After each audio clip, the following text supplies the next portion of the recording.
The hidden driver of the Southwest Florida real estate market. This is Jeff Dumbrell. I'm the director of the Southwest Florida Real Estate Association and the broker of Steelbridge Realty, here to share some knowledge with you. Understanding trends. Everybody talks about trends, but what exactly really is a trend? The verb version of a trend is to have a general tendency, set of events, conditions, or opinions. The noun definition: the general or prevailing tendency or course of events. Everything that I can find is always cyclical, and it's either by design or this is just how the experiment works better. But I mean, hurricane season, economic cycles, housing cycles, demographics particularly is very cyclical based upon the events that drive them.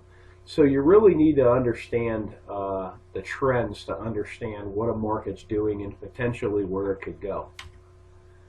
The base driver of the Southwest Florida market is retirees. They really are a base driver and a somewhat hidden driver. If you're not working or living in a retirement-based area, you tend not to notice it. If you live in some areas of particularly, say, South Fort Myers and some of the younger neighborhoods, you really wouldn't know retirees are base drivers because everybody around you is 40 with 3 kids.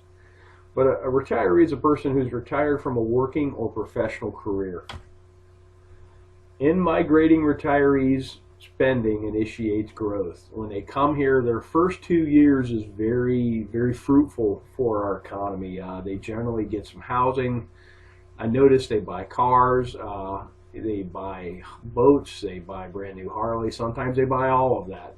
Furniture. The first 2 years, there's a great study from the University of Arkansas. It's an older study, but it really showed some neat effects of, especially the first couple of years, of retirees spending and how it affects the economy. New jobs are created because they're a new demand.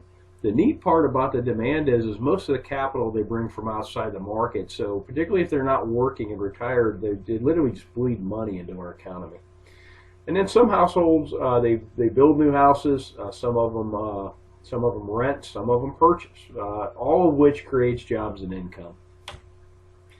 How do you check this? Well, the U.S. Census. It's an official enumeration of population. They've been doing it for a very long time. One particularly useful set of data is the count of live births. They have a lot of data sets, and if you've never been to the census page, you can download most anything there with the click of a button. It goes right into Excel, and you can work with it. And this is how you can project and extrapolate current and previous retiree trends.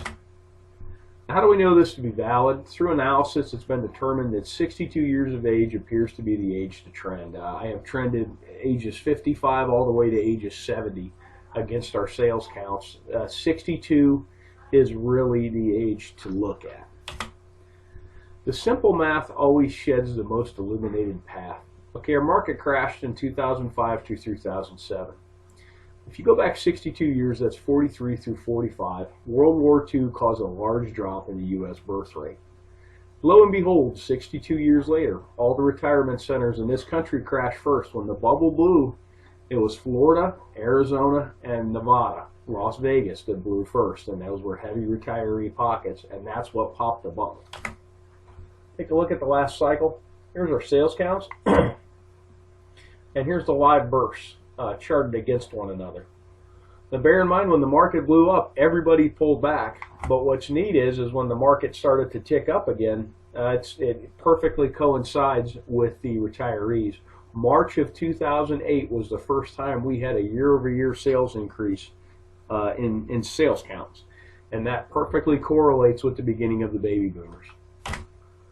Notes on the last cycle. You really have to understand the last cycle initially formed out of growth from retirees and then turned into a full-blown leverage-induced mania from 2004 to 2006. So what do these trends project about 2016? Well, we're going to talk about that at Real Estate Roadmap 2016. It's going to be October the 20th, Tuesday, 5 to 7:30. Make sure you get there at 5. We're doing a really neat speed networking where you're going to get the opportunity to meet everybody in that room, because I know about you guys, but when I go to a networking event, I generally talk to 3 or 4 people, mainly because it takes me 20 minutes to say hi, but you'll leave these events and you wish you could have met more people and made more contacts. And speed networking, this should be a great vehicle to do that. It's at the marina at Edison Ford.